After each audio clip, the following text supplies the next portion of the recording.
Hey everyone, I hope you're doing well and are having a flare-free day. Thank you so much for coming to my channel today. Now, summer is just around the corner. Here in Canada, the days are becoming a little bit longer. The heat and humidity are in the air. I feel it every day when I go outside for a walk. And social gatherings are picking up. I'm getting texts from my friends saying patio session soon or beach days. And all of this is exciting, and obviously I want to do these things, but summer months can have surprising impacts on endometriosis and those living with chronic conditions. Today's video, we're talking about all of the surprising ways that summer can actually impact and hinder those of us living with endometriosis, and how we can navigate some of these challenges for a more comfortable, stress-free summer, especially while living with endo. I'd love to hear in the comments down below if you notice your endo symptoms pick up a little bit more in the summer months. First things first, let's chat heat and humidity. Living in Canada, I think a lot of people are counting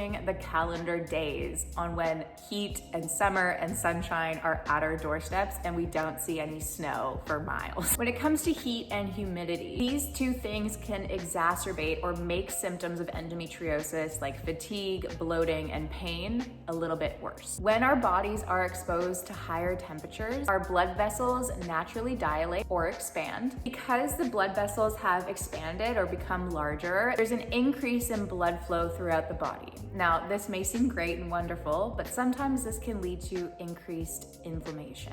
Now, when it comes to endometriosis and inflammation, sometimes our symptoms can be triggered when there's heightened inflammation sensed in the body. For us living with endo, this can lead to amplified symptoms like pelvic pain, discomfort, cramping. Humidity, so again, that moisture in the air, can further complicate this process. An article from MIT highlighted that on drier days, when there's less humidity in the air, sweat on our bodies evaporates quickly, which means it carries heat away faster. On humid days, sweat evaporates slowly, making it very difficult for our bodies to naturally cool down. This explains why on very hot and humid days, I just feel like I am burning up. High humidity days are also when we might hear on the news or on the radio that it's more likely for people to develop heat cramps and heat stroke. All of this can quickly lead to dehydration, prompting even more inflammation within the body. If you find yourself outside for a longer period of time on those really hot and humid days, it can also impact our sleep patterns. So how does this all play into living with endometriosis? Endometriosis, like I always talk about, is ultimately an inflammatory disease already. When our bodies experience heat stress and dehydration, it triggers a heightened inflammatory response in the body. The increased inflammation in our unique bodies with endometriosis during those hot and humid days means that we might experience, again, additional discomfort, sharper pelvic pain, increased bloating or that endo belly, and more pronounced fatigue. With humidity already making it very difficult to cool down naturally, our bodies are left in a state of constant stress. Here are some ways that we can manage those hot and humid days, especially while living with endo. First, stay hydrated. Drink plenty of water. Opt for beverages or drinks that have like high electrolytes in them. I'll be the first to say it too. Like, I have a really difficult time of just drinking straight plain Jane water. I am one person that needs those flavors in it, and I opt for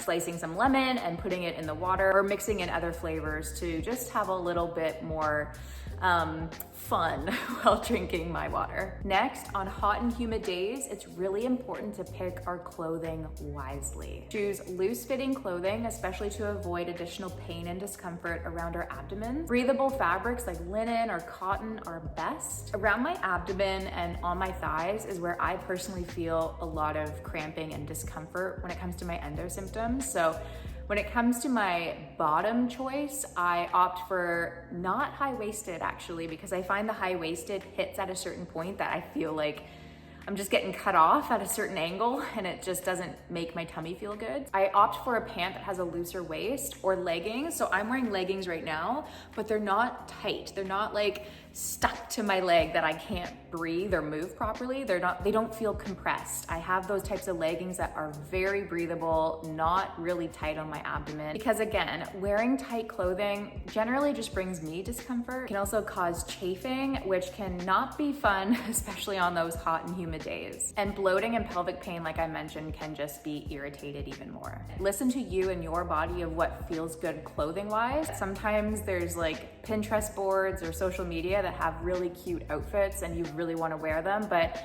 make sure you tailor it to you and your body with a chronic condition, because wearing something tight, yes, may look cute, but may not feel good at the end of the day for your endo. I promise you there are dupes and different versions that still look cute but are very comfortable. Use a fan or air conditioning in your room, really to make your sleep environment cool. Sleeping is when your body heals. I am looking for every and all ways to help my body heal in a restful state. So if I can have a cool room, it's the best thing for my body and to get my sleep patterns back on track. Opting for a cooler shower or bath. I'm not talking about an ice plunge because I personally can't get there. It's too cold for me, but I highly recommend having a cooler shower or bath to just reset your body. Next thing that I want to talk about outside of the heat and humidity piece in the summer is endo belly. I know summer can feel challenging, especially when clothing is lighter, swimsuits are coming out, and I know for myself, I feel just a little bit more self-conscious around what my body looks like, especially with a chronic condition. Please hear me clearly when I say this. Your body has gone through so much to get you to this point. You may have scars from your surgeries, you may have stretch marks, you may have burn marks. I know a lot of endo warriors have those heat marks, and sometimes, again, swimsuits just don't make me feel super confident, but I'm here to let you know that your body is beautiful. Your body is deserving of any swimsuit that you want to wear, and your body with a chronic illness is perfect the way it is. I'm still on the journey of remembering this and reminding myself this, but I have to remind myself too that oftentimes people are way more focused about themselves and their lives than looking at somebody else in a bathing suit, even just a glance. Like, I look at somebody and I say, wow, I love their bathing suit, or like, oh, where did they get that? That's what I'm thinking. Try not to worry about what other people think or view of your body. Don't know what the pains and struggles you have gone through with your illness.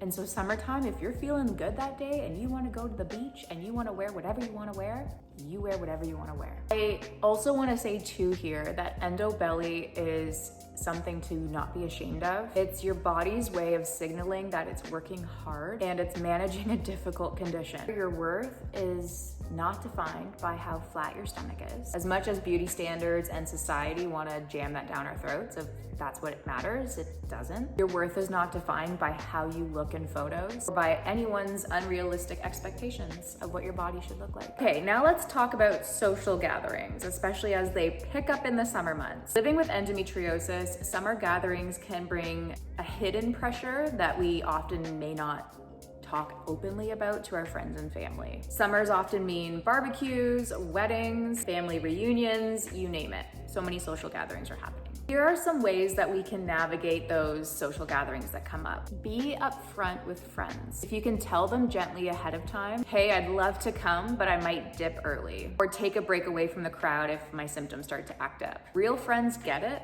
no questions asked, don't feel obligated. Sometimes there is that pressure. If I can do anything in this video, it's to remind you that with all of those external pressures, again, some folks may not understand what we go through on a day-to-day basis with an illness, and feel free again to be open with them on how you're feeling. Gauge how you feel if you want to go. Maybe go to 1 or 2 in the week, depending again how you feel, and not all of them. Now, if you really want to go to a social gathering, or you have like a requirement to go, like you're part of a wedding party or whatever it is, like more responsibility tied to your attendance at that social event, pack your own kind of like mini survival toolkit. I pack medication, cooling patches, which exist, and I found some at the dollar store actually here in Canada. Even just an extra comfy t-shirt to like change into later, especially if it's a barbecue, can be a really helpful thing to bring in your toolkit. I'm gonna be honest too, like at first when I had my little mini survival kit packed, I was like, am I going overboard with this? Like, do I really need to bring this to this event? I would rather have that mini toolkit with me with all of my comforts and essentials, generally to feel less anxious to say, okay, I have stuff with me. If anything starts to flare up or feel painful, like I have that. So it was like peace of mind that set in. If you don't end up using it at that event, it's already packed for the next one, which is awesome as well. Plan to give yourself plenty of rest after. If you're home early enough, feel free to put on your favorite show, take a soothing bath with all your essential salts or things that make your bath feel perfect to you, or even just lie in bed guilt-free. Rest days and recovery days should be treated like an event in itself. I've talked about this in another really old video of mine when it comes to social events around the holidays, but when you're at a social event, create a secret signal with a friend. Could be a hand squeeze, a wink, if you're good at winking, or a specific emoji that you can text them from across the room to quietly let your bestie know that, hey, I'm feeling slightly off. I don't want to signal to the room that I'm feeling a little like pain or discomfort or a flare happening.